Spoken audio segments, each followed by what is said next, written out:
Olá, jovens. Vamos à resolução de mais uma questão do simulado 17, a questão de número 2. Questão adaptada do FMG, onde é mostrada uma figura representando a órbita elíptica de um cometa em torno do Sol. O cometa se move na figura em sentido anti-horário, passando pelos pontos J e I. Ele quer que você compare aqui o módulo das velocidades do cometa no ponto I e no ponto J, e os modos da aceleração deste cometa nestes mesmos pontos.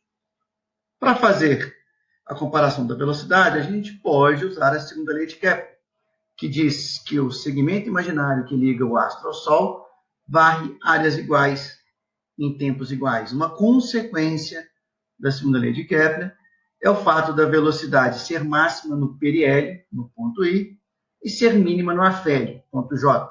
Ou seja, VI é maior que VJ. Ou é a letra A, ou é a letra B. Uma outra maneira também da gente resolver o problema é usar a lei da gravitação universal. O Sol está atraindo este cometa. A força é dada por essa expressão que está aqui, constante de gravitação, produto da massa do Sol e cometa, dividido pela distância entre o centro de massa do Sol e cometa ao quadrado. Por exemplo, quando o cometa está na posição lá que eu chamei de número 1, se movendo no sentido anti-horário, com a velocidade V1, o Sol faz sobre ele uma força que eu vou chamar ali de F1. Quando esse cometa passa pelo ponto 2, representado na figura, com a velocidade ali no sentido de movimento anti-horário, V2, o Sol faz a força F2. A força F1 tem uma componente no sentido do movimento. Então, essa força faz com que a velocidade aumente. Já a força F2 tem uma componente no sentido oposto ao da velocidade. Então, essa força F2 faz com que a velocidade diminua. Quando, então, o astro está indo do ponto J para o ponto I, do afélio para o periélio, essa força de atração do Sol sobre o astro vai ter uma componente sempre no sentido da velocidade. Então, a velocidade de J para I aumenta continuamente, certo? A gente pode falar que de J para I a velocidade aumenta.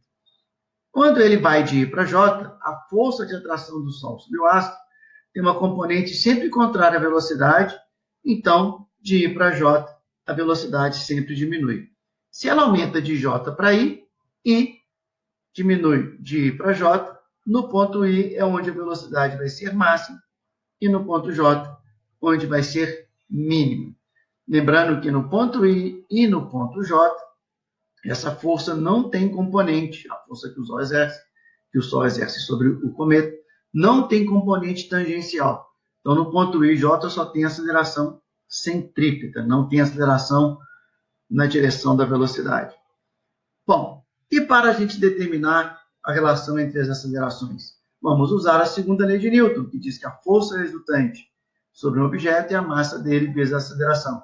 Considerando que essa seja a única força que atua sobre o cometa, a força de atração gravitacional, a gente pode igualar a expressão da força de atração gravitacional com ma.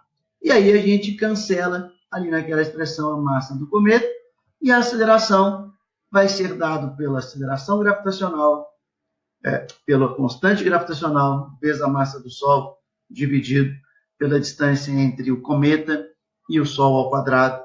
É uma dependência com o inverso do quadrado da distância.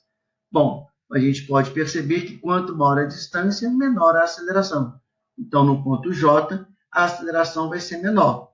Quanto menor a distância, maior a aceleração. No ponto I, então, a aceleração é máxima. Então, a aceleração do I é maior que J, velocidade do I é maior que J. Resposta na alternativa B. Ok, jovens? Está aí a resolução. Um abraço.